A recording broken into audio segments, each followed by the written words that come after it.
Pretty sure Okay, I can hear Dale now. you probably could have heard me without the mic. We want to go through the adjustments and corrections we made yesterday, and then we'll go on for the further information that we didn't have before.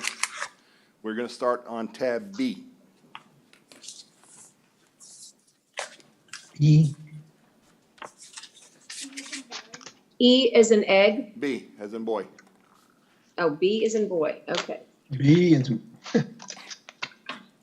On We B7. did B yesterday. Yes, B7.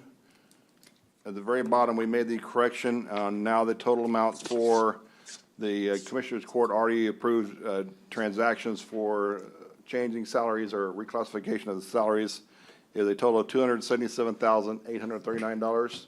That was corrected from yesterday. And just so everyone is aware, this entire workbook is now available on the county's website. Under the auditor's webpage, under budget, you'll see a tab that says budget workshop. And you'll see the entire booklet available there. It should be available for you, and it should be bookmarked, so you should be able to follow along where it goes. Now we're going to go to B10. We went in and updated our figures for COVID-19 at current cost for the county of $2,075,841 in expenses, and that constantly is increasing daily. For the next page on B11, you'll see we've updated Hurricane Hannah for its cost for the balances right now. And right now we're showing the cost is $18,287.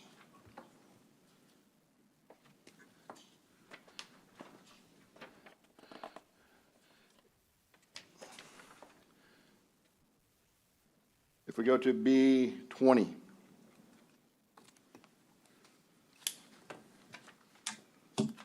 B20 shows you the projected and recommended reclassification. As you see at the very top, that's not the right one, Teresa. This is the one from that we opened up on the web, isn't it?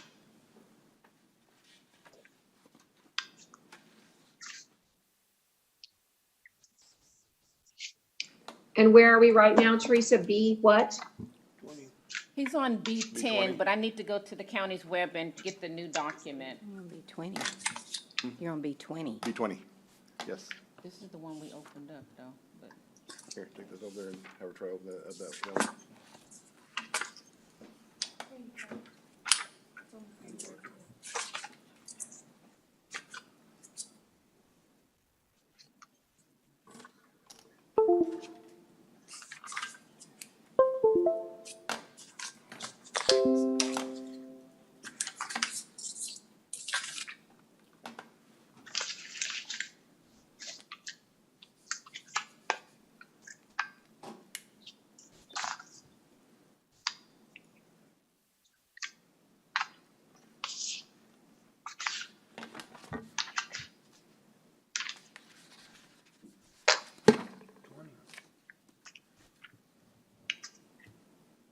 B20? B20.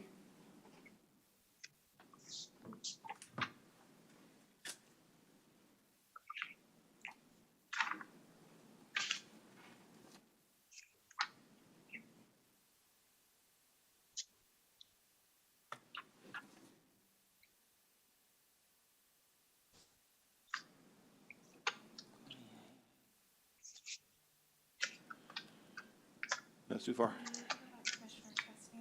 B20. Is he already on? Okay, I'll let him in. Thank you. As Teresa finds this on B20 in your booklet you have, and we provide you a refreshed copy of the B20. You'll see at the very top of the page we've now increased we've included now each of the commissioners' assistants and the possible reclassification for each of the commissioners. So you're roughly around a $66,000 or a little bit higher increase per assistant. We were going to try to include, as we mentioned before, the positions for the ones that's in the county judge's office as well as the Commissioners Court Administration. However, that positions there are having multiple positions throughout the county, so we couldn't do just one without doing them all, so we did not include those at the time. So right now, those are the additional costs we've added. So this adds a little bit, costs more to the reclassification when we get to your budget challenges that we'll talk about later, but that's what we added for there. And what is that total number again? Each of the commissioners roughly is around a $6,400 increase. So if you add But all what, four what would together, the total be if you did it across the board? if we do all 12, if we do all the general fund, it's probably going to be $260,000. Right, okay. Now we're going to go to B22. And does that answer Commissioner Vaughn, does that answer your question that you posed yesterday to Dale? Do you need anything further? No, ma'am, it does. Thank you. Okay, yeah, okay. Go ahead, Dale. On B22, we're going to go through the fire marshal again. We've updated the salary to the correct salary amount. However, we left the benefits at the amount they are. The ones in the reclassification or the new position did say $13,077. However, that only includes FICA, Medicare unemployment, and FICA, Medicare unemployment, and retirement. It does not include workers' compensation or the possibility of health insurance. So we went in and included the workers' compensation and possible health insurance, and we went for the highest level of insurance just to protect this so we wouldn't be over budget. And the highest level of insurance for a family is $19,000 a year. So if you'd have the 19,000 plus the 13 we had, gets us to 32,000, so we just left it at 31,000. We did remove the $72,000 capital outlay because we will not be buying a vehicle. We will be leasing a vehicle, and you'll see there at the very bottom, the contractual vehicle lease, which is for the truck, at $9,525 per year. So the total expected cost of the fire marshal, if we include this in emergency management or where we might include it, would be additional $110,000. Do we have any questions on the fire marshal before we begin? Without that, on B23. This is the information that Commissioner Gonzalez had asked for. This is what the cost of living adjustment might be, yes. Excuse me, Mr. Chesney says he still can't get in. Yeah, I don't see him here. I was just fixing I'm to sorry, text Dale. Brian. All right, we'll pause for a few minutes. Says he's in waiting room. Yeah, but he's not popping up.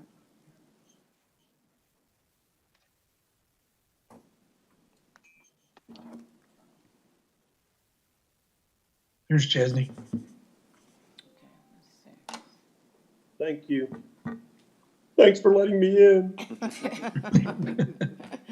Shouldn't let you in. Commissioner, we're on tab B, Thank you. tab B23. B23, B as in boy. Yes, sir.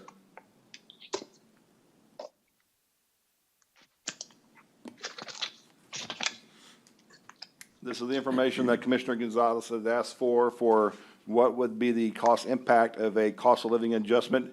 He'd only requested for the 2.5% and 3%, but however, we already had all the information available for these three levels.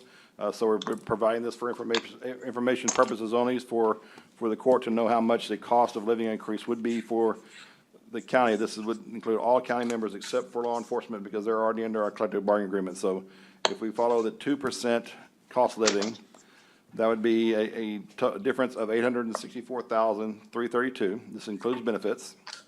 If we do the 2.5% cost living adjustment, that would be $1,080,415. And if we do a 3% cost of living adjustment, that'd be $1,296,498.90. And this is the information that Commissioner Gonzalez had requested. Commissioner, is there anything else would you like to add on that, Commissioner Gonzalez? And do you have that on a sheet that you could share with us by email? It should be on the tab B, B23. B23. Okay. I just don't have that, but It is on the I'll get screen, it. Judge. it's on there. It's on the screen. Yeah, I don't have it. Okay. We'll make sure we'll forward you. Yeah, that's fine. That was our corrections and adjustments to tab B. Do we have any questions before we go to the next tab we made some corrections to?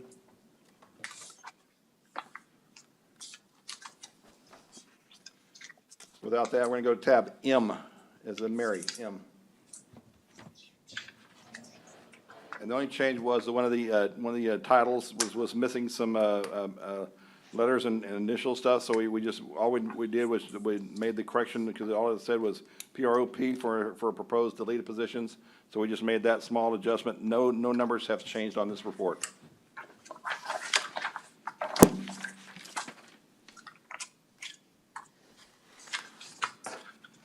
The next tab we have that we had some adjustments to is tab N.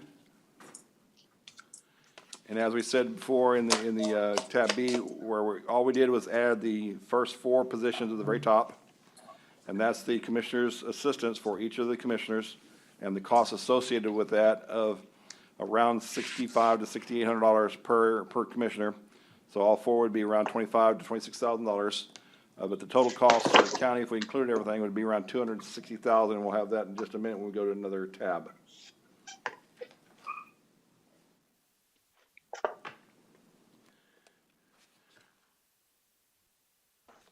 Without that, let's go to tab K. Dale, Yes. for that adjustment, the 2 executive secretaries aren't on here? No, because the executive secretary, we have executive secretaries throughout the county. There's like 10 employees. We can't just do 2. But they're with this pay group here. I know, but the other ones are in the same pay group, so we can't increase 2 without increasing all 10. So now they're being separated from being in line with this group. Well, because they have a different job description, and the job description is fit with 10 other county employees. So how did we do it before? Why was they always in line with the assistants? Before, when, last year when it occurred, they changed job description from an old description to this administrative secretary's position. Margaret's always been that level at the position.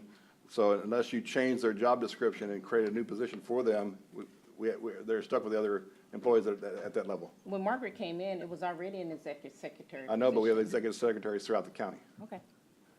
And that's why we have to do all or none. So that's, and right now, there's like 8 to 10 employees that are under that title, that if we want to include those two particular items, then we have to create a new position for those, so it's at different levels. If that's what the court wants to do, we can. Okay. That's why we didn't include them. We can, but that would make us require us to include all other administrative secretaries. It used to be the only executive secretary, and now other departments have begun using that job title and description To move them up. to move them up. Yep. Okay. Okay, we're gonna go to K1. Now, what changed here was, this is the very, very, very beginning one for what no new revenue tax rate would be if we decide to use the no new revenue tax rate for the county. Now, yesterday, when we started putting in some numbers, so when we do our adjustments and balances, we saw that the comptroller has done some changes to their software. And also, we now have to report what our collection percentage might be for the county, working with the tax assessor collector. We're stating that our possible collections of the next year is going to be roughly 97.07%, where before in the past, we were always at 99 to 100%.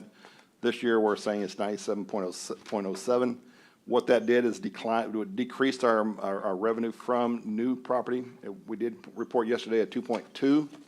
However, now with all the adjustments and all the reclassifications and software adjustments from the comptroller, that has dropped to $1.3 million of how much this revenue we would receive if we had adopted the no new revenue tax rate. So that would be $1,342,896. I know that did drop $900,000, but unfortunately, that's what the calculations provided from us from the comptroller. Hey, Dale, Teresa's trying to get focused here, to ask you a question. Hold on. Go, Teresa. There you go. The papers weren't matching up, I don't think. That should be K1. And our no new revenue taxes from new property only, if we do the no new tax rate, would be $1,342,896. Now, as you'll see, the rest of the K, we have different scenarios of different rates, and we'll go through those a little bit later. If we go to tab P.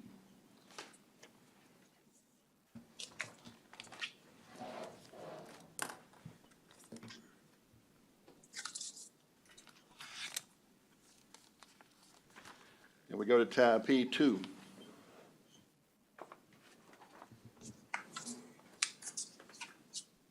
This is using the balances where we showed our tax rates.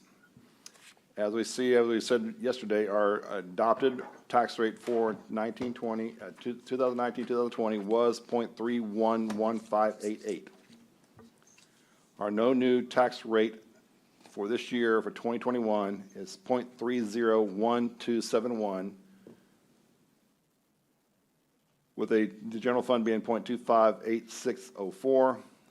The debt service is 0.38898, and the roads fund is 0.003769. There was some questions on that particular rate of why did the debt rate go from 0.042126 to 0.038898. Now, this is the calculation of the values of the balances as of 2019, 2020. That would be the levy that we would need to have for the debt service of prior year's requirements. And prior year's requirements were around $12 million. As you'll see in the next few rates, it's going to go back to up to 0.40422126 because our current requirements is right at $13.5 million. So we added some requirements for our debt. So our debt rate from our no new tax rate to our voter approved had to go up to back to the 0.042126 to be able to provide our funding. So hope that did answer some questions on why the debt rate did go down in the no new tax rate, and it does that every year. Now we've made some scenarios and calculations for our 3.5%, which is our voter approved rate for the county. And with the Commissioner's Court approval, we did do some calculations at 8% increase as if we were a special taxing unit. And you'll see that our voter approved at 3.5% is 0.313710 total tax rate. Our 8% increase is 0.325518. Now, as you'll see, the debt service did go down back to the 0.42126, and we're to be able to do that, as Noe had been saying in the past, we are going to use a little bit of the fund balance in the debt service to make sure we keep our tax rate at the same level it was in the past. And that's only a small amount of 1.2 of the $4 million we have, so we have funds available to make that adjustments. So now you are going up to the 0.046 rate? 0.042126 is the current rate we're at, and that's the current rate we're going to tax, yes. So we're not changing our rate from last year. But if you do not change the rate from last year on INS, there's no room to be able to have any alternate financing in 20 or 21. Judge, the way that the balances work, your debt service is on top of your rate. So you calculate whatever your debt service requirements need to be, and that adds on to your maximum general fund rate at 3.5% is 0.267655, regardless of what the debt rate is. Same thing for the 8%. If your 8% maximum, your total tax rate for the general fund M&O is 0.279292, regardless of what the debt service rate is. The debt service rate is in addition to this, and that's where your voters approved rate can go up based on what you need for your requirements, because the state allows you to tax what your requirements are needed.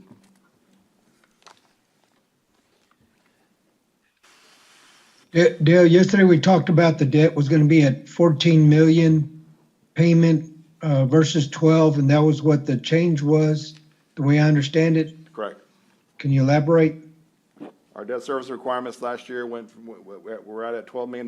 We now have to fund, because last year, as y'all remember, we did the tax notes and then refinanced our $43 million worth of debt requirements that now has a payment requirement due this year, which raises our requirements from $12.4 million to $13.9 million.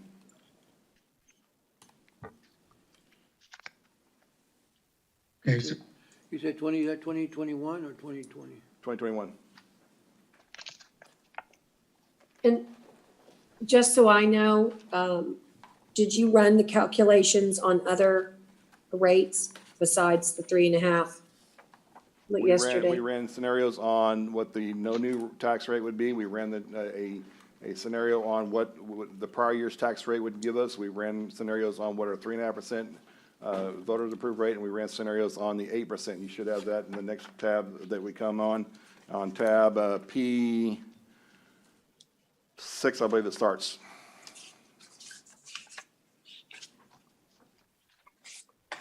And are these new Ps that you emailed to us last night? Yes, ma'am.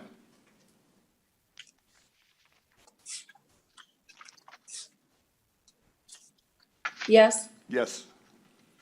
Okay. Tab P6 is your very first calculation. If the county decides to use the no new revenue tax rate, which used to be the effective tax rate, of 0.301271, with the general fund being 0.258604, and that is the no new tax rate or effective rate for the general fund. Given that, that would give us a increase in general fund revenue, as we said before on the other tab, of $1,342,896, and that is the increase on new property.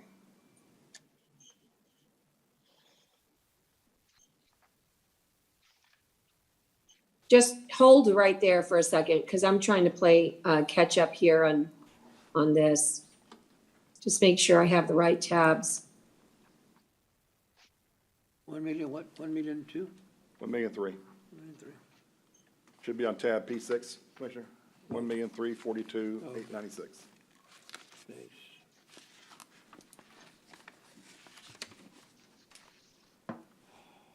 Judge, we can resend the file to you if you're missing it. No, I've opened it now. Dale, yesterday we were at 0.0446 on the INS, and that had fully funded. So that's dropped to what the prior year was. Correct. Was that just a recalculation? No, if we wanted, I'm telling you right now, we are using $1 million of the debt service fund balance to keep our rate at 0.042176, which is what Noe has said in the past few times that he's been here for our debt requirements. Our requirements, because of the rate, would require a higher tax rate than the 0.042126, but we didn't feel that was justified going that high. So we wanted to go back to what Noe said in the past to keep our tax rate at the same level as last year. So we are using some of the reserves of the debt service. Yeah, I think he needs to see this. I don't think that that's gonna, well, anyway, let's keep going on, but if he has not seen these calculations as of yesterday, I don't see how that he's going to like this debt service rate for us. Well, Noe keeps saying to keep the debt service rate at the same level as last year, and that's what we're doing. So that's the adjustment that you're showing on T2 then? That's what you were talking about, right? Yes. When you talk about the debt service at 1,200,500? Yes. Okay. Because all the time Noe brings your scenarios for you, he always keeps the tax rate at the same level. And we're doing that by using a little bit of the reserves of the fund balance, because the fund balance in debt service is around $3.9 million. So we're justifiable to use some of that cost. And he has said that in the past, to use some of our reserves to be able to keep the tax rate down as it is. Otherwise, we'd have to increase the tax rate up to 4 point, whatever the balance it was before. But we can definitely provide that information to you if you so choose.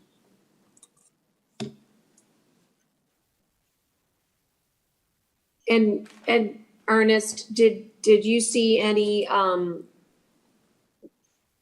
the ones that we had discussed yesterday where we would show the increase from 3 to 3.5? We didn't run those projections yet, have we? No, we were confirming because we talked about if the debt needed to be fully funded at 0.046, then so that way we're either going to have to use Right. fund balance or make transfer over. Okay, well, look, I mean, we're gonna go over it. Today is not a day we're debating. Today is a day you're presenting. So, I wanted to see way more scenarios than what we have. I mean, to me, it's not about the floor or the ceiling. It's about everything in between to really look at the options. We haven't seen anything like that. We've only seen the worst case scenario, And I'll leave you to think about which one that really is. But we certainly have seen the no new tax revenue. We've seen the voter approved tax revenue, and we've seen what the 3.5 is, but we haven't seen anything else. So we need to be able to have a spreadsheet, not a hard calculation. Keep your debt service the same for right now at 0.046134 and run it with the scenarios of 3 to 3.1, 3.2, 3.3, 3.4, 3.5. And at least take a look at what you've got there underneath the 3.5%. Well, and Judge, on that, I think what would be fair to do is to give them some directions, because it's how much time and effort do we want them to spend on what scenarios? And so I think that's a fair point to bring in is, for example, I don't want to see calculations, as have been stated, that there aren't the effective tax rate, but the majority of the court may, and that's what the majority of the court maybe need to weigh in with to see what they want to see from Dale. Because I got the impression that you were in that 3.5 range. And so this was the scenario that they generated. I articulated I wanted to be in the effective tax range, so they've articulated. So if the majority of the court wants to see 4 or 6 or 7 or 9, or not 9, sorry, I can't do that, then we need to tell them. But I also don't want them to have to spend hours and hours on something that the court's not going to even consider. So I appreciate the presentation and would just maybe say, and maybe the court just says, hey, we want to run it all, then let's hear from everybody else saying that, because I don't want them to spend a ton of time on something the court's not really interested in looking at. Yeah, well, I think it's easy for you since you're not interested in looking at anything except for what's already been provided to you. So again, I'm going to reiterate, I'd like to see 3.1, 3.2, 3.3, 3.4, we've done 3.5. And that's kind of where I'm interested in looking at it. And that's what I articulated yesterday to our team. And so that's what I'd like to see. But I mean, We have several scenarios here. We were instructed to provide you with the no new tax rate, the prior year's tax rate, the 3.5%, and the 8%, which we provided. We were not given any instructions other than that. And that's what we have in the books. right. And we met afterwards, and that's what I'm saying. We met afterwards for several hours to go over the presentation, Ernest and myself and Teresa. And now we're going to ask you for some different things. This is just a floor, a ceiling, and a second floor, if you will, the 3.5. And prior year. If there were not a disaster, 8 would not even be in the realm. And so the only reason 8's in the realm is because we're under a disaster, in which case I believe you have an obligation, to show everybody what that looks like. But that was not an interest of mine personally. But the 3.5% was, and given that we were 4.3% above the effective last year and everybody thought that was a good idea. So 3.5 seems like a major benefit to the taxpayer, given where we were last year when we had a decrease in our tax rate. So at any rate, I'd like to see some more scenarios, and it's not that hard to do. And it doesn't matter how much time it takes. It's our job. So, you get it easy, Brent. You don't have to think. You have already thought, and you've come up with one idea, and you're not interested in hearing anything else. And it's there on the paper. How nice for you that it's right there. So now we need to, I'm glad you support getting some more information, because what we have is not enough. And I don't understand the debt service rate going down, but I've already got a text into Noe so that he can set up an appointment with me today so we can discuss that, because that last year we made an error and we're not going to make that error again. And the error was that you guys said that it's about the debt that you have today versus the debt you're going to have tomorrow. But the point is, in this fiscal year, we are making decisions about debt. That's what the whole ABM contract is about. It's about assuming a possible amount of debt for our jail. And if that's the case, we need to understand it. And if you say that we need to absorb it before you can calculate for it, well, then maybe I need to get that on the agenda for the 12th. But I'm not going to go into a scenario where we had to do 2 refinancings like we did last year because our debt service wasn't accurate. And that was based on the fact that it fully funds. I get it. But if the court is planning on taking on jail infrastructure through an energy savings contract that puts more debt on the INS side, we need to understand that and contemplate it. Otherwise, it ties your hands up and you're not able to put extra dollars on the INS side. And I don't want to take from cash reserves. And Dale, I thought I was under the understanding that NOAA was well aware of all of the projects that the court was contemplating. Whether or not the court supports them all or not is yet to be determined. But I was under the understanding that NOAA was aware of ABM and the medical examiner's facility and all those other things, because we've certainly talked about some of that stuff in front of him. So I would be curious to know the response in regards to that too. And again, if the majority of the court wants to, and you have every right as one person to ask for it, I'm not saying you don't, but at some point, and I know it's hard to do until you see scenarios, so I just think it would be good for the rest of the court to give, if they can, some idea of where they want to go to, because you have and I have, and I think others have talked to them privately, and so hopefully we can just keep moving this along and come up with where the consensus might be. Whether I can agree with the consensus, I don't take that personally. I mean, it is what it is. I mean, I guess everybody has to do what they have to do. And you're right, last year, that was an amount, so I can see why you started there, Judge, because that was an amount that we did last year do, but last year was last year, and this year is a different situation for me. And so that's part of the reason that I don't want to see any other calculations. I've seen what I need to see, but that doesn't mean the rest of the court doesn't have every right to ask for everything, just like you do. So I appreciate that. But I am curious on that debt service rate, because I thought NOAA was aware of everything we were contemplating. Okay, well, no, he's not available today because he's traveling to South Carolina, but tomorrow he can visit with us. But I know NOAA hasn't seen P1, P2, or any of the things that we've done, because he hasn't, because we just saw them. So I want to make sure that he's fully engaged in this process. And that's what, anyway, okay, let's continue. What else, commissioners? What else would you all like to see? Do you have any other iterations you would like to see, Commissioner Modis? Commissioner Vaughn, are you happy with these? I don't If have, I ask between 3 and 3.5, is there any others that you would like to include? Are there any others that you would like to include? I'm completely fine with any comparisons y'all want to do. It never hurts to compare, so I'm fine with whatever y'all want to compare. Okay. I agree. So I'll I add think those. Commissioner Modis? I think the 3.1 and all the way up to the 3.5 is very appropriate and needed for us to be able to have some different option scenarios. So I totally support that and agree that if we need to look at any other numbers, because I think that as we get closer, we may come up with even a tighter look at these numbers. So I appreciate the high and the low, but I do definitely want to see a lot of the variety there in the middle. That's great. And how about you, Commissioner Gonzalez? Do you have any others that you would like to see? I would like to see options, I'd like to see more than one or two options, but I actually don't want to look at anything higher than 3.5. That's one thing that I really don't want, I mean, the 3.5 is still high anyway too, but, and I think if NOAA, I think NOAA needs to, if he can, speak to all of us so we can maybe have some questions on NOAA to ask him.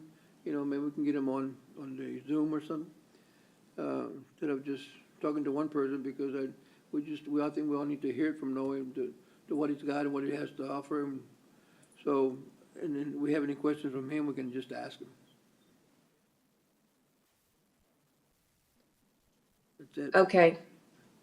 And so it's hard for me to hear, but basically, if you have any other numbers that you would like to run, I'll just ask that you get them to I'll Dale. stay between 3 and 3.5, between those numbers, yeah. Could someone repeat that for me? Commissioners asking for the same range. Same ones. 3.1 to Okay, 3.5. great. Yes, ma'am. Okay, that's great. And I just want to point out for people that are enjoying watching this, and I didn't realize people were watching, but they were yesterday. So what we're asking for is under that which we are allowed, even under SB2. So I think that needs to be noted, that this court is very mindful of what's going on in our community and in our world. And 3.5% was the revenue cap set forth by SB2. Of course, SB2 contemplated that a court would need to have latitude and an opportunity to provide for itself in times of crisis, which is why they said we were going to give you up to 8%. And I think it's incredibly really just amazing of this court to have a consensus, no matter where you are, from the floor, and if the ceiling is 3.5, to say that you're willing to stay within that perimeter, I guess. It is just incredible. It just goes to show you what a good court this is. And I can tell you that nobody ever wants to have a tax rate hike. That's the last thing people want to do. But what's also important to understand is that you cost the taxpayer more money when you don't take care of their county or their services. And so for me, running these numbers between 3 and 3.5 is not only in keeping with what our governor, lieutenant governor, speaker of the House wanted us to do, which was opposed by literally every county in the state of Texas. And that we're willing to do it during the time of a double disaster. I mean, it deserves praise. There's no praise for not thinking. Good governance requires understanding what your needs are and how to save the taxpayer money over time. There's no thinking required to saying no new taxes. The only good government that's allowed is that which requires thinking. And so I'm very proud of this court and for Commissioner Chesney to acknowledge that you have to have options, consensus, and choices, and that the majority of the court is looking for opportunities beyond what goes backwards in time. I don't want to go backwards in time to where we were with costing the taxpayers millions and millions of dollars in maintenance and in operations. I want to go forward in saving them money, and that's what these iterations will do for us, Dale. So I would ask that you have heard from the consensus of the court to give us multiple choices between 3 and 3.4, because you've already done 3.5. And the truth is, we might go lower, but we got to start somewhere. So I'm just choosing these as a beginning iteration. And if we need to go lower, well, then we'll ask you to redo those calculations. So 3.1, 3.2, 3.3, and 3.4. And Judge, we'll see what that looks like. If I may, I think it's important to note too that the legislature provided the opportunity, but did not tell us to go to 3.5. They said we cannot go any higher than 3.5, and so I don't think it's all the way. I think the fair way to say it is this is what the legislature said we could go up to if we needed to go up to, but they certainly they're not certainly telling us, hey, you guys go ahead and do this. I think also when you're in a pandemic, things change. And while I appreciate that you feel like this is going backwards to not raise taxes during this time, I don't, and you may not have meant it, but it sure felt like that was aimed kind of at me to say that, because I'm not thinking anything other than no new taxes, that I'm not thinking, or that I'm not, being, collaborative, or whatever the case may be. And maybe you didn't mean to say that, but it kind of sounded like it, so I'm going to respond. I think what's more important to note is this is about, in this 1 year, this is about people over buildings and people over things to me. And I think it's important that the court and the people understand that is what this is. This is not a forever thing. This isn't doing this every year. Hopefully, God forbid, we're not in a pandemic again next year. That would be horrible. I voted for your budget last year, or the budget was the court's budget last year, and readily thought very clearly and worked very hard and labored through the process. And I think it's unfair if and you may not have meant to be, but it sure sounded like it. It's unfair to say just because in this 1 year I don't want to look at anything that raises taxes as not thinking. That's not at all. I'm thinking very clearly, and I'm thinking clearly on the people that I represent who have reached out and said to me, we have lost our jobs. Please do not raise taxes. We can barely get by. Please do not raise taxes this 1 year. Please look at things that you can to defer and not do it in a manner this year that you can do it. All the things that you talked about on the news story last night, we've already done. We've taken care of the courthouse. We're We funded those things. We voted for those things. Those were unanimous things that this court did, and I was a part of those votes. I voted for the courthouse, and I voted for the chillers, and I voted for the $40 million in CIP projects. And so I've done all the things that I think are appropriate to do in a time that's not a pandemic. In a You're right, pandemic. you voted for higher, you're right, you voted for higher taxes. So now, Can I finish my thought? I let you finish yours. I think you've grandstanded enough today. Judge, I can think you the hear me? purpose of today is budget. Judge, Why can don't you you hear me? finish your thought and let's move on for Dale. Go Judge, ahead. Judge, can If you hear you'll do me? the same thing, that would be great, Judge, because you're grandstanding in trying to say that I'm not thinking. You made it very clear. Actually, I didn't mention your name. You're the one that's Yeah. made that intimation this entire You said grandstanding time. anybody that doesn't think they should raise taxes and is not thinking and is there. I mean, that's Judge, if you're going to grandstand, I'm not going to let you do it without me coming back and defending. So Hey, I don't deny you your opportunity. Judge. Are you finished? Judge. So that Dale can continue with his budget? no, I wasn't finished, but since you don't ever want me to finish something you don't like me to say, go right ahead. I'll finish for now, but I have a lot more to say. We're happy Yeah, to hear Judge. you, No, Commissioner. you're not, Judge. You cut me off. Judge, can you hear me? Yes, Okay, I want to make sure you hear me. I got a mic on.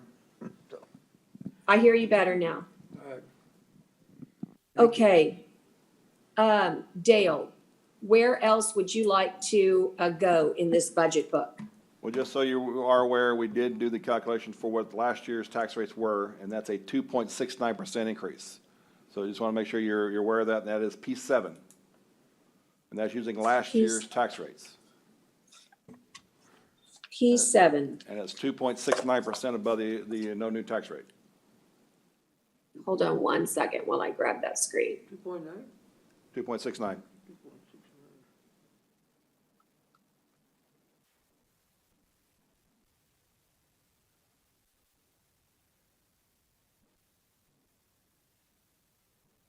P7, you said?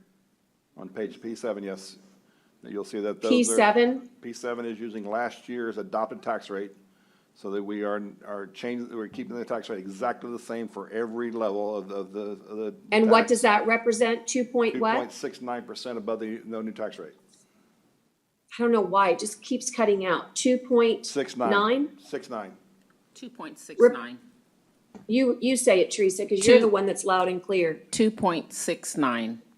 Perfect. Okay, so that's another scenario for us to consider, which is to keep the same tax rate as we had last year, which is 0.311588. And at So that somewhere level. between, that yes, will- sir? And at that level, that will bring in $3.4 million of new revenue. Right.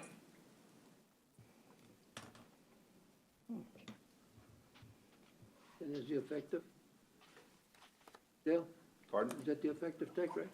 No, that is the last year's adopted rate. And even though that's the exact same tax rate, and theoretically, your taxes would not go up if you had the same appraisal, theoretically, under Truth and Taxation Commissioners, it's considered a tax increase. But your tax increase is only in definition by law. You would have to have an increase in appraisal value for there to be a real tax increase. But this is what we do as politicians. We like to talk in circles. But if we kept the same amount, it would produce 3.418 million. So somewhere between the same amount at 2.69 and the new iterations that we're going to get, you're going to get to see different scenarios. It would be that will be presented to you. And Judge, that's a good point. If when doing those scenarios, if someone could provide how many people they thought that would affect, meaning how many people's evaluations are looking like they're going to go up, which we should have a pretty good idea of that. And even with the ones under protest, if we could calculate that out, then it would give the court an idea of how many people that would affect on a valuation basis only. Well, I got a better one for you. The right way to do it is that you say what it means per dollar for a average $100,000 investment or a $200,000, or you pick some sort of a median number. That's how we did it last year. So you can see that what we did last year when we lowered the tax rate, but still kept it above the effective, it was like $6 per year per $100,000. And And I think, so, and think that's, Sorry. and that's how the average person can really figure out, okay, well, I have a $300,000 home, so this rate means I will pay $12 more or $18 more or whatever it is. And we did that for the citizen last year, and we can do that again. Because I don't think that you are going to be able to get an accurate percentage of appraisals that go up because of the right to protest. That's going to be too hard. But what you can say is, this is what it means to you in a $200,000 investment or home or whatever you want to say, your value. That's a good idea. So you can calculate what the rate does to the average $200,000 value. Or typically the way it's done is by 100,000 increments. Would that be satisfactory? I think that's a great idea, because citizens could understand that, because they get confused on the adopted. I mean, it's confusing and the effective, so It's ver- that would very show them, confusing. yes. And now that we have new names for everything, it's even more confusing. Yes. But what people really want to know is, what are you doing to my bill? And let's face it, our bill is not the problem in your tax bill. It never has been, and it most likely never will be. It's the city's taxes and the CCISD and your school board taxes. Exactly. Those are the taxes that, when you see a tax rate, affect your bottom line. But I don't mind doing this exercise because it's very helpful to understand that you can have the same exact tax rate that you did last year, but your county taxes might cost you $6 more per $100,000. And the question is it worth it? And they get to answer that. And so this is a good exercise, this particular one, P7, I'm going to star this one because I wanted to know what the same rate was. That was another one that we asked for. And P7 is exactly, we forgot to mention it earlier, but mark this one as an important baseline because it shows you, if you keep the taxes exactly what you had them last year, what we would bring in new revenue. I have a question. And, On this scenario, the debt service, the 662K, would that reduce what, the 1.5 that we would take from the fund balance over in INS? Is that how that works? What was the question? You know, the 1.5 that we're gonna take from INS to cover to be fully funded, will this 662 then reduce that amount? It would, right? What 662 you're talking Because about? you're saying that we were gonna debt take service. 1.5 from the debt to cover the shortage for the debt. Not cover If the we- shortage to if we reduce do- tax rate of the debt service.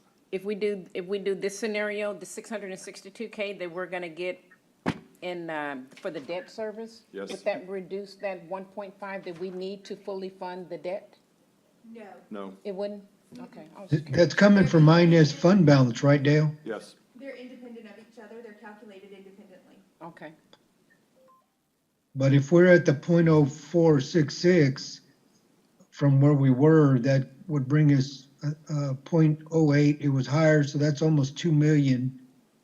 And we're at 4.7 million in the INS, so that would get us up to 6.7.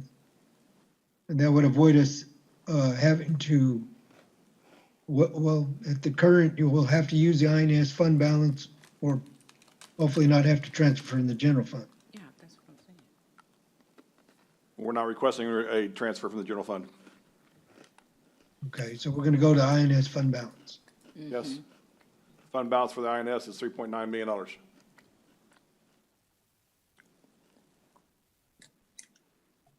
Okay.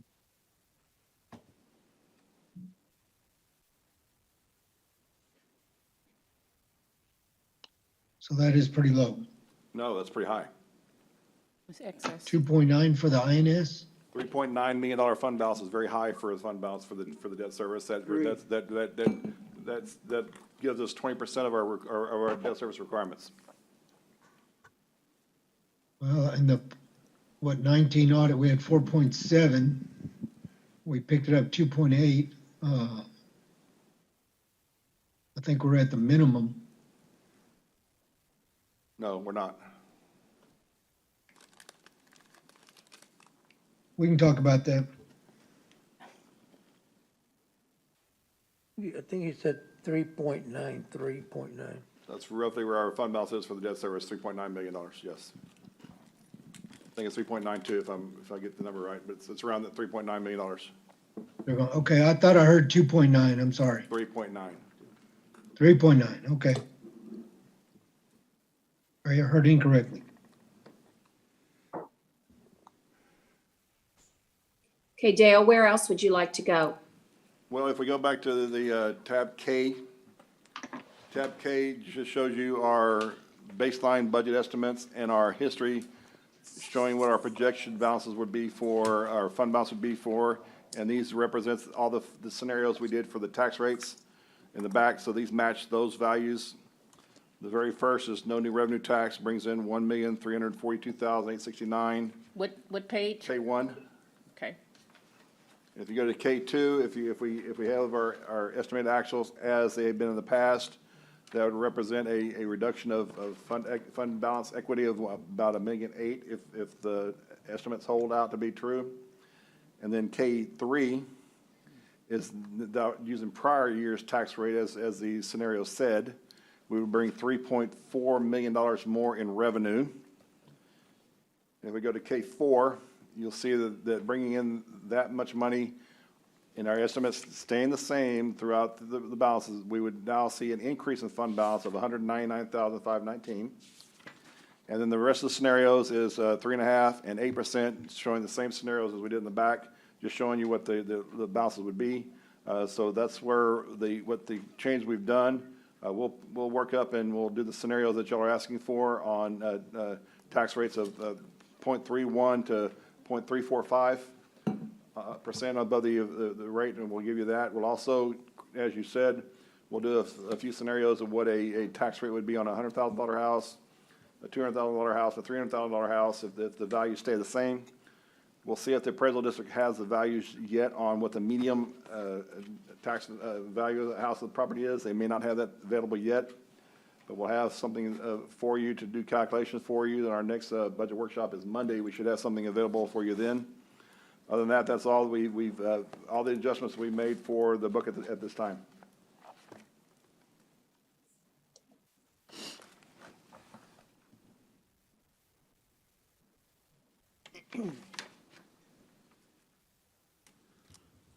Okay, commissioners, so, are you interested, Dale, in going through, all of the individual tabs that deal with the individual offices? Yes, we can. We'll go through the summary reports of the general fund, showing you where our estimates are, and then we can go through each of the detail list. We won't go through in detail, but we'll show you where they are. If you have any questions for them, we'll be glad to answer the questions. Should you need access to OpenGo to find the back stuff behind that, we can definitely provide you that information and that access for that for a view position. So if we're ready to begin, then we're going to go to the summary report for the general fund on tab D, as in David, D as in David.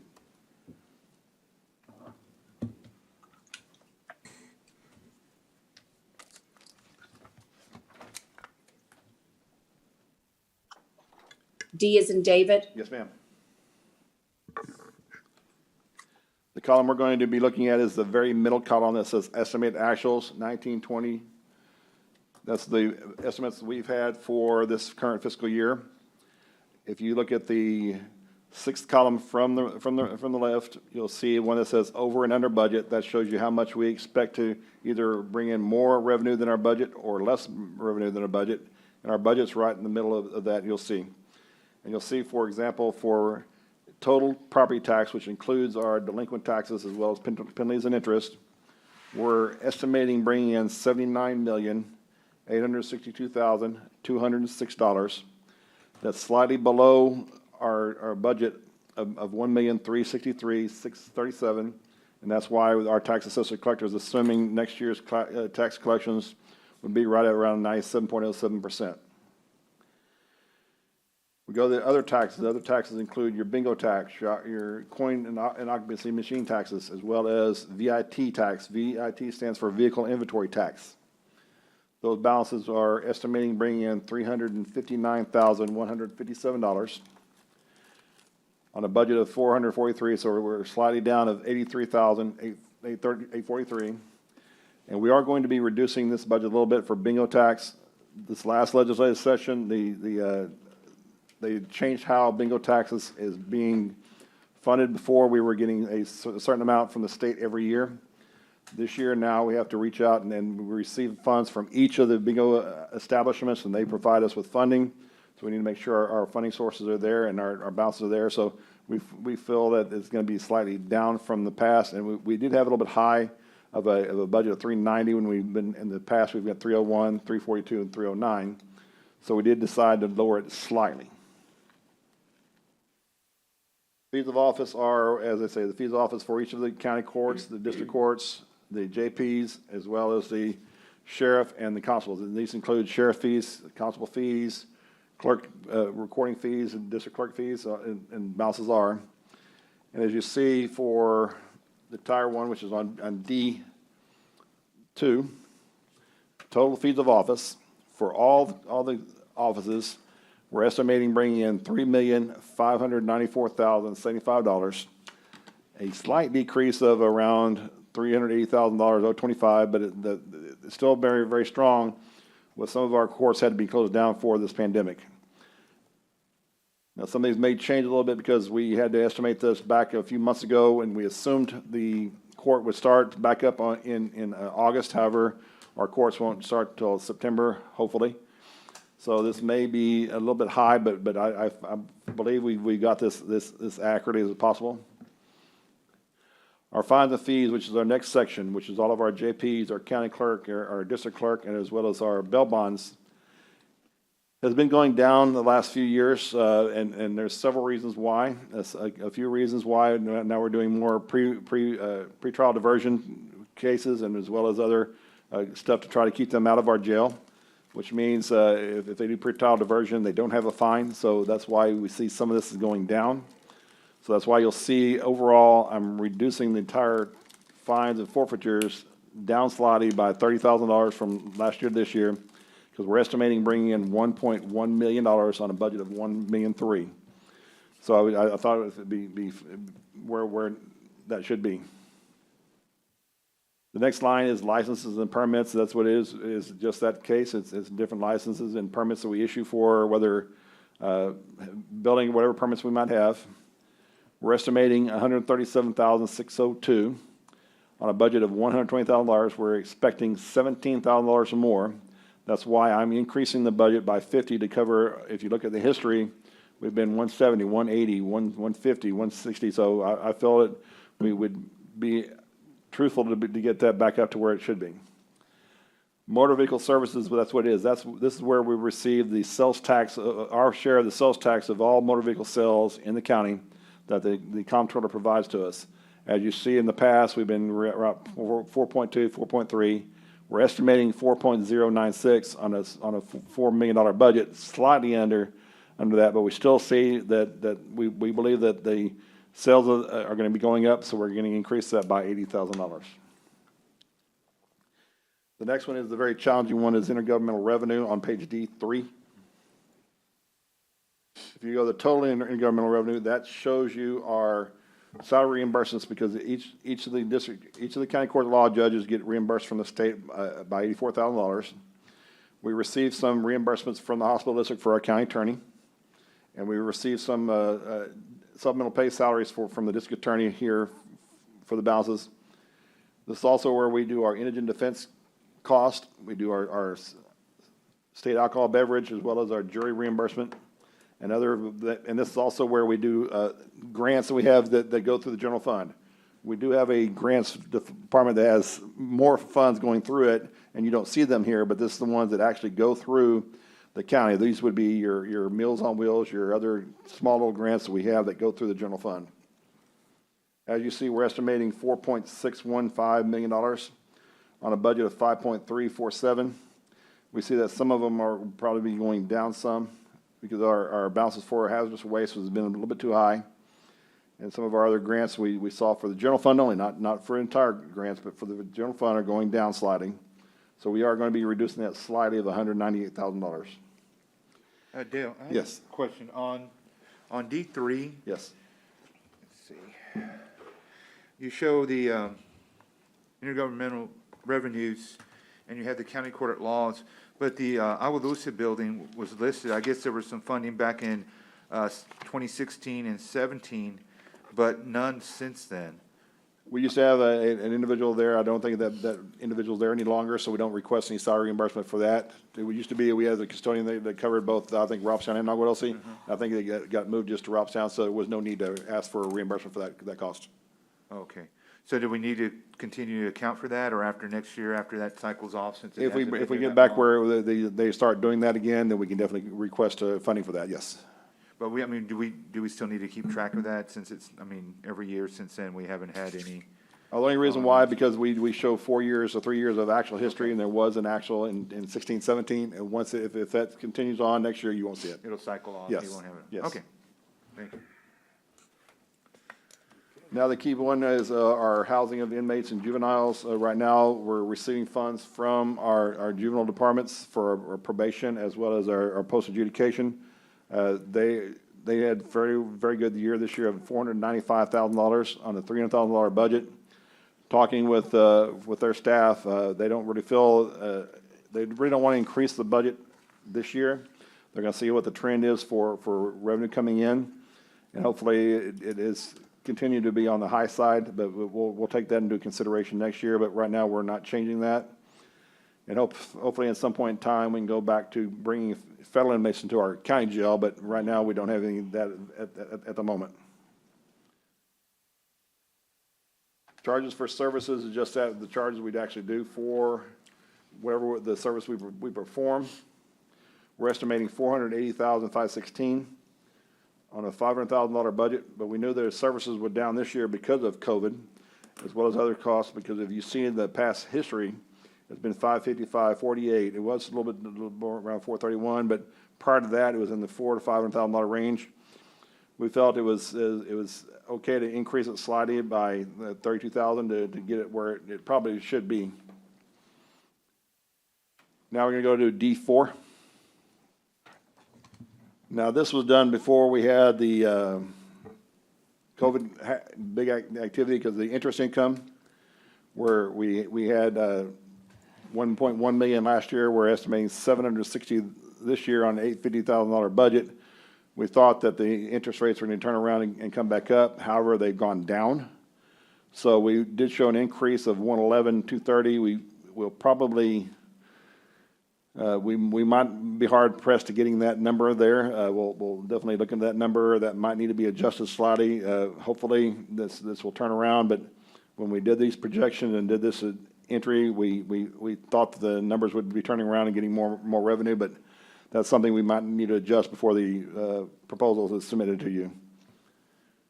Rentals and commission, this is what we receive from our inmate phone services that we have with the jail. That's where most of our rental income comes from. It's actually commission.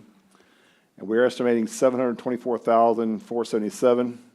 So that's only $523 below where our budget is, so we don't feel that any need for this. Now the item on the refunds and reimbursements, you'll see that we are estimating $73,155. Now you'll see for workers' comp salary reimbursements, we basically zero that balances out because their state budget we changed the rules for our workers' compensation. Before we had a different company that was doing it. Now the company that's doing it is paying for the entire workers' compensation. They will not be reimbursing us because we will not be paying for it. So that's why you'll be seeing no income in the future for the contract we have. Your other reimbursements are just that, some other reimbursements we receive for either a refund or our balances. Now this court-appointed attorney reimbursement, this is what the actual person coming in paying for, because they're supposed to by law reimburse us for any court-appointed attorneys we had provided them in the past. This is money coming from the individual for this balances, and we received $61,762.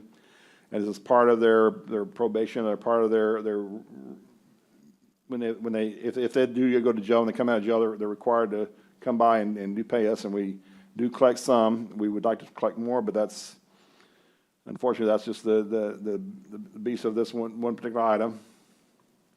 So we're total of $73,155 on that budget, so we're not gonna change that.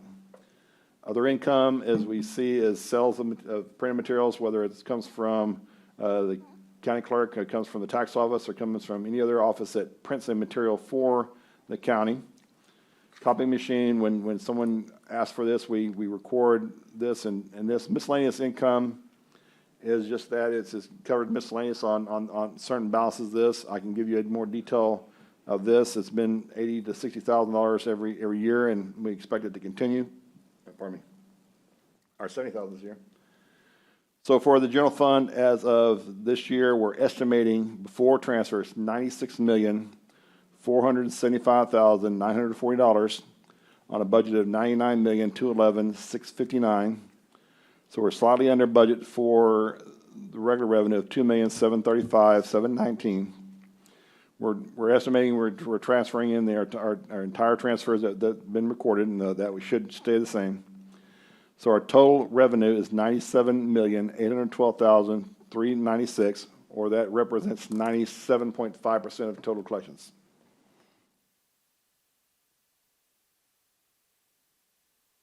And I think you'd be able to see that in tab K. Let me make sure I'm right on that collections. 97.2%.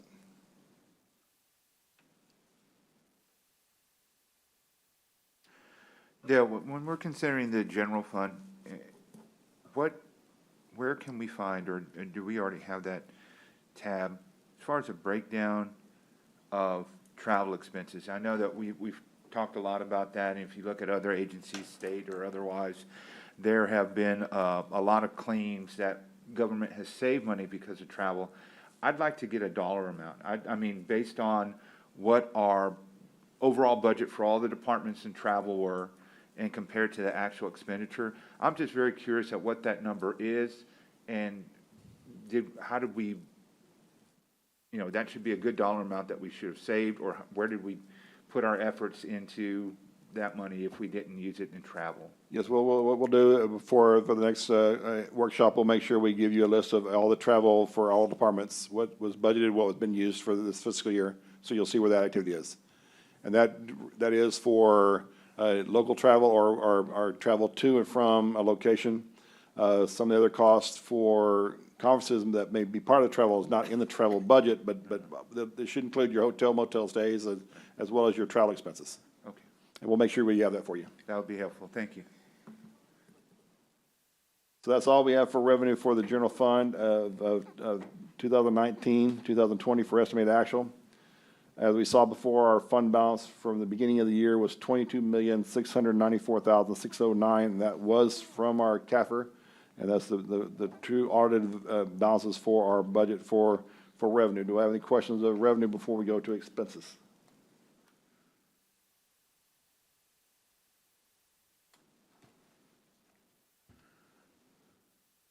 Yeah, on the bottom, it said total available revenues, you have 2,649,392, but that's an increase?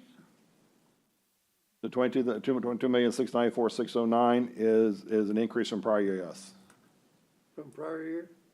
Well, that's the beginning balance from last year, so yes, that was an increase of $3 million.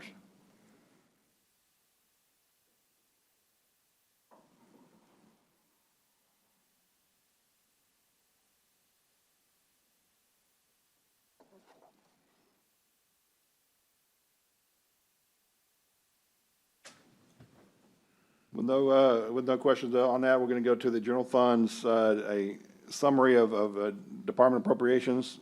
Again, this is tab E, as in Edward, tab E. Now, these are different summaries. If you look at the far right, you'll see where the detail can be referenced. For example, Commissioner Otis, you can be found under Q3 at the very back. You'll see the entire breakdown of your cost. These are just summary reports of where we're at. Now, there was a little bit of a confusion on the fourth column from the right. It says under and over budget. And if it's no little brackets around it, it means you're under budget. If there are brackets around it, it means it's negative and you're under budget. So that's where, because Commissioner Vaughn had the question of why she was over budget by 7,000 yesterday, but it's appearing that she's under budget by 7,000, which is very good. So again, these are all our summaries, for example. So if we go to total general government to the very bottom of that report, you're seeing we're estimating $17,495,877 on a budget of $22,566,361. So we're under budget by $5 million on general government. On E2, that's where you have your buildings and facilities. This is where we do all of our repairs and maintenance on buildings. Our cost for electricity as well as water and gas is for most of our buildings is located here. We're estimating $7,507,803 for the entire building facilities operations on a budget of $8,502,000, or we're under budget by $994,000, which is again very promising. Our capital outlay we're estimating on E3. We're estimating $812,001. Now that probably going to be a little bit higher because we've now need to recently purchase some more equipment. And again, this was done a few months ago when our estimates were. We know we had to buy a few more equipment, but most of the equipment is going to be out of special revenue, not here, so it won't change that significant amount. Now you'll see for our capital outlay is going down in budget for $385,000. As you remember, we are now going to lease our vehicle fleet. We will no longer be purchasing vehicle equipment. So therefore, we needed to reduce our capital outlay for the vehicles we would have been purchased in the future. So we reduced our budget for capital outlay of $385,000, which represents the vehicle fleet that was originally purchased here at the time. So that's why you see a decrease of $385,000. And the cost for that we've reduced to $385,000 is being absorbed throughout the other departments that are actually getting vehicles on the lease. So it's kind of a wash on that particular function. So we go to administration of justice, which includes all of our district courts, county courts, JP courts, as well as the medical examiner on E4. The middle of the page, you'll see we've estimated $22,682,325. So we're under budget by $1.6 million. Now, the largest driver of our costs for the county is our law enforcement and corrections, which includes the district attorney, the sheriff, the jail, as well as all 5 constables. And you'll see we're estimating actual $33,903,078. Now, the good thing is this is still under budget by almost $600,000 at $599,188, which is still promising.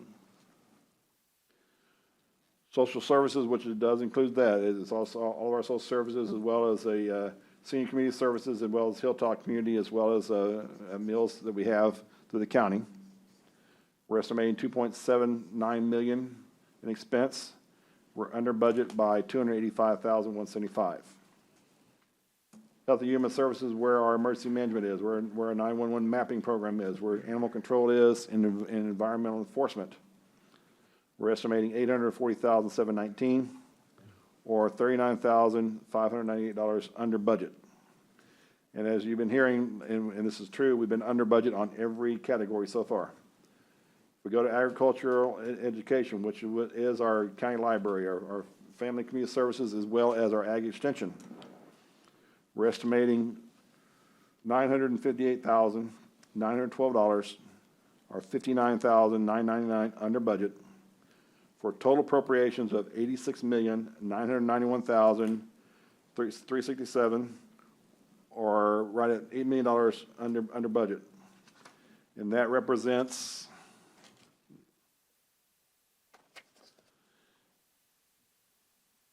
$91% of our budget. So we're very well down on our budget. Our normal history has been the past of 92 to 94%, and this is right at 91%, which is very promising.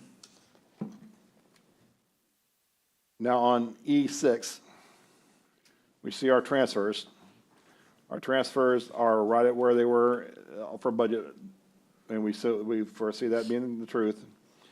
Now, the key point is what our ending fund balance is. So if you look at the one right next to it, which is our ending fund balance from last year of 22,694,609, we're estimating bringing in 24,414,670, or an increase of $1.5 million. So that's very promising that we're in this pandemic, and we are seeing some revenue losses, but we are seeing some expense savings, and we're still able to bring in $1.5 million of additional funds that will go. That's the general fund revenue and expenses for 2019 and 2020. I'll be glad to answer any questions before we go on. Just a And note. once again, Dale, if we were to restore the $2 million that we have expended in our burn rate to date, where would those dollars be forwarded to? And I'm still struggling with why they would not have an overall effect on our cash reserves. The $2 million was a loan. The balances for the loan is sitting in the general fund as a receivable. It's not as a revenue expense. So you will not, a receivable does not affect fund balance. So it'd be a reduction of a receivable in the general fund. We had borrowed for the general fund. So the other funds borrowed from the general fund, and we had to pay the general fund back, but it was not at an expense or revenue to the general fund. It was just a loan. So the general fund has a receivable amount of $2 million from the special revenue fund. So that's why you would not see an increase in fund balance. Put it back. We actually just put it back. That's Fund 13? Yes, ma'am. So does that just wash the expense then? Is it kind of washing it then? No, because Fund 13's got all the expenses. We get reimbursed for that, for revenue coming in from whatever source of funding it is. Then they will refund the money that we've loaned them from the general fund, because there's a liability in Fund 13 for the amount we've loaned them from the general fund. So when it goes back to general fund as a receivable, does that not increase the cash? Yes, it increases cash, but doesn't increase the fund balance. It's an interfund due to, due from, Correct, correct, Bill? correct. Because your cash went down, but your But- receivable went up, and now your receivable go down, and your cash will go up. So there's no effect on the fund balance. Yeah, okay. I understand that it's a receivable now. Maybe I should ask it the opposite. If I don't give you your $2 million back, where is it going to affect? If we do And not get the answer reimbursement, is, if we do not get It will reimbursement affect back, in your overall budget performance. we will have to at the reduce the end of general the fund year. by $2 million, correct? If we do not get any reimbursement back, the general fund will have to pay for it. Right. And if you run a balanced budget, then your cash reserves will have to pay for it. Correct. Right, so I just don't, I mean, I get it that it's an accounting thing, but I don't think that I think it's important to note that we will not see this deficit if we can get these dollars reimbursed. Because it does have an effect, even though you don't see it to cash reserves. You would see it to cash reserves ultimately, because it would have to be deducted if you don't get paid back. We want to get paid back, and it matters. It's just that it's not affecting our GF because you booked it as a receivable. Okay, I get it. I'm not sure the whole receivable thing stuck in my head until right now. Okay, where shall we go from here? If we want to, all these details can be starting in tab Q. You'll see all of the breakdown of all of the general fund. In each individual department has each of their operating expense lines, and you'll see where we're estimating what's increases, what decreases might be. That's Q1 through Q101. We're not gonna go through any individually, but you'll see where there's the fourth column from the right, you'll see what the department was actually requesting. The third column the fifth column from the right, the third column from the right shows changes to that request, means the items that either my staff are working with the judge and Teresa and Ernest, we've done some pluses and minuses there for additional cost. So you'll see the total increase is the far right column of what we're expecting. That goes through the same thing if you go to tab R.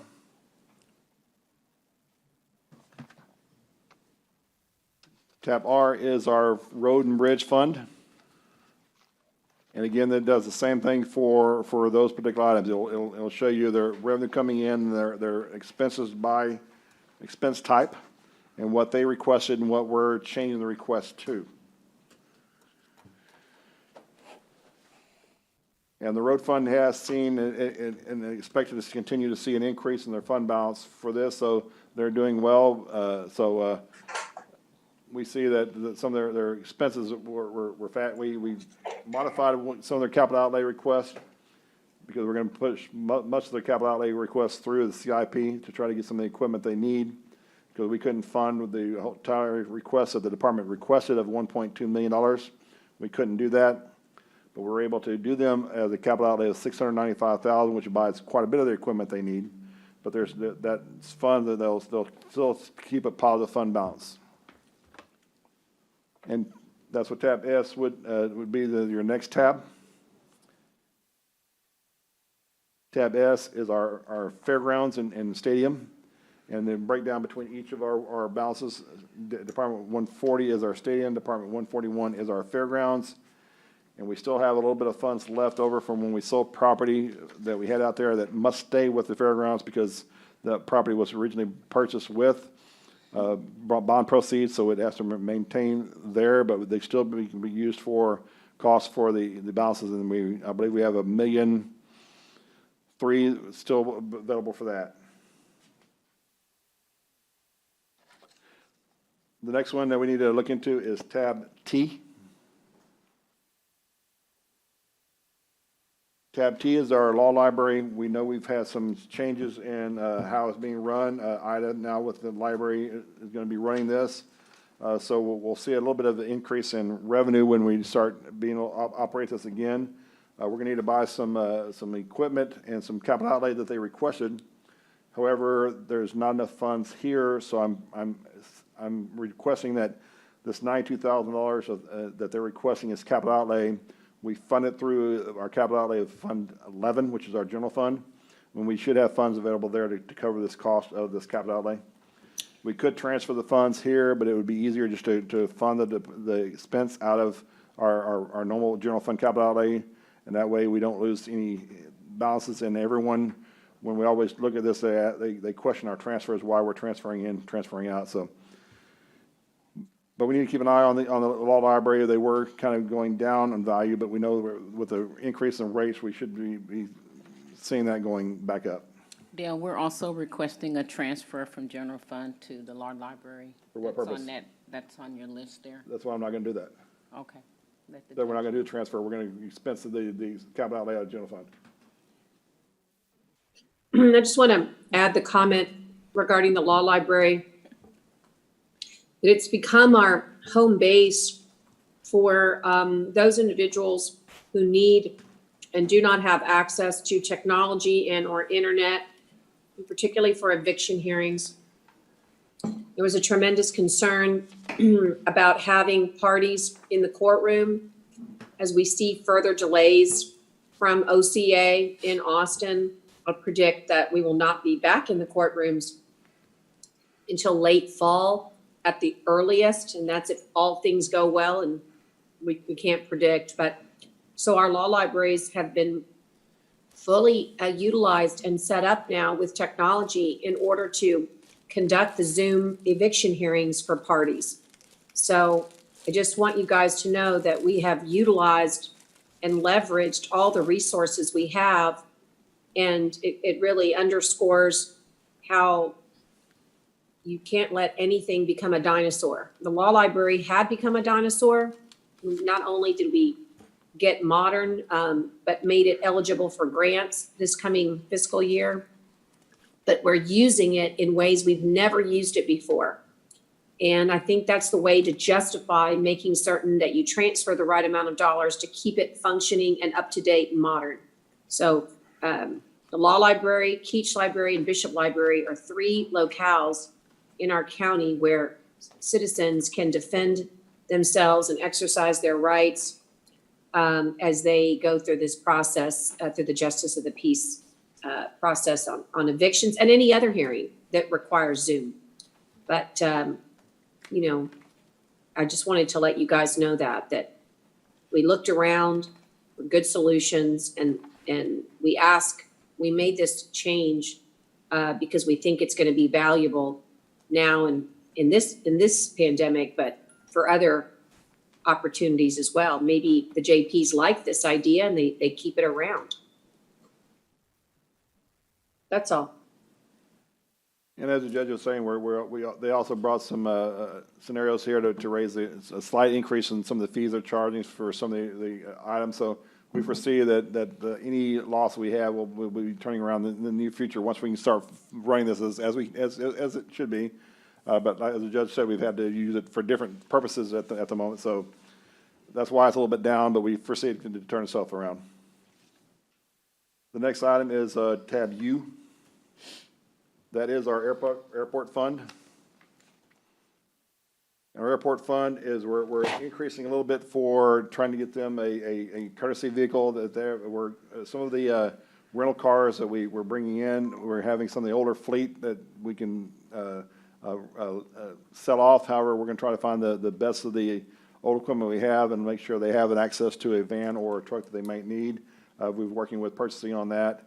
We also have a possibility of a enterprise rental car for this particular department as well. That may or may not need to be done, but we're definitely going to get them what they need.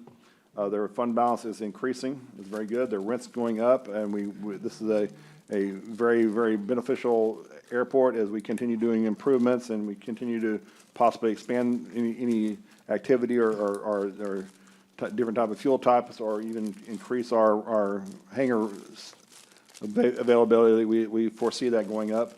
I know that the directors there are constantly looking at the current rental prices to make sure they're where they need to be. They're not too high or they're not too low, but he's doing a very good job, and we foresee that continue to improve. But the balance is there for the county airport. Now on the next one is tab V, which is our inland parks.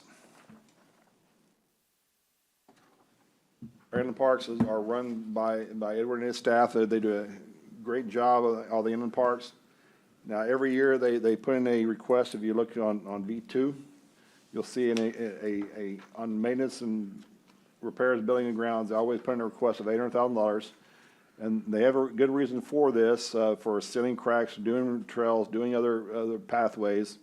But every year we tell them this needs to be part of a improvement through capital improvement, and I know we're working on that now, so I need them to work with y'all very well to try to get this put in there, to try to get the stuff that he needs to get done correctly. We are allowing him a little bit of increase in capital outlay to buy some mowers and other equipment he might need. So that's the function of our inland parks. Inland parks, they don't generate a lot of revenue. The revenue they do generate comes into Fund 13, not Fund 11 or Fund 17. So majority of the funding for the inland parks comes from the transfers from the general fund. And because of additional cost we didn't increase last year when we had the big wage increase because of payable wage, we didn't do the transfer. So we're needing to transfer a little bit more money this year of only $100,000, but that should be able to keep them operation in Fund 17 for inland parks. The one we really need to pay very close to is tab W, and that's our coastal parks. With all the damage we had from Hurricane Hannah for Bob Hall Pier, as well as the possible looking at the RV parks we have both in IB McGee and Pottery Barley to make sure they're functioning, as well as the access to and from the beach and other stuff that might affect revenue. We really need to look at this because they lost $500,000 when the end of that pier got destroyed. That pier brings in $500,000 a year of operating costs for coastal parks. So because of that, I've had to increase the transfers from the general fund to coastal parks by that $500,000 or more to help them operations this year. Now, that can definitely be a contingency because we know IB McGee is now starting to be able to function, and working with Scott, that park was filled to capacity before the hurricane as well. So we foresee that bringing a lot more revenue coming in. So they may not need the full $600,000, but we need to have it available just in case they need operations, because we know the pier is a vital importance to the park, and we're just, we just know, we know it'll probably be at least a year before we get to recover that cost or the revenue from the pier. So we probably will see this for another year or two for coastal parks. So we need to keep a very, very close eye on Fund 18, and we'll probably be working with that, with Scott, to make sure what we can do, because he put in a request for leasing of some, I think it was a backhoe, or maybe it was a front-end loader, or what it might have been the case, that he does it for a 3-year period, and that's $9,000, because if you saw, I'm still showing a shortage for his department. If we can find seal money or some other capital improvement funds, if we can buy that piece of equipment now in its entirety, we can save $93,000, and we can reduce the cost and lower the possibility of having to give more money to the road fund. Dale, yesterday I made notes while you were talking, and we said we'd lost 350,000. Is it 350 or 500? The total cost that would come in is 500. It supports its own functions of the pier by the salaries and by the maintenance of the pier itself. It covers its own cost. It brings in 500, but it transfers $300,000 for operations. Okay, thank you. So we lost 300,000 in operations, but a total of 500,000 in Okay. total revenue, yes. The next tab is tab X, and it just happens to be our capital improvement program. Ida from my staff put this together for you, just shows you where we are in the process, what's currently assigned, what's currently not assigned. This will give you some ideas of what we can try to fund through some of the requests. That's what I have for departments and the way I have for summaries. As we said, we'll do some different scenarios for you for processes. And I believe our next hearing is Monday. The 10th. If y'all would not, we can do Monday. We'll definitely have some different scenarios. And as Commissioner Marius was saying, we'll provide you a list of what the travel budgets were for each department, what they've expended so far this year. And we'll probably give you a history of the prior year or two, Commissioner, so we can see what the usage was. And then anything else that y'all might want, we'll be glad to provide you for that. Other than that, that's all I have to present today. If you have any questions, I'll be glad to answer them. Are there any questions for Dale at this point? Okay, I guess we will see everybody tomorrow morning.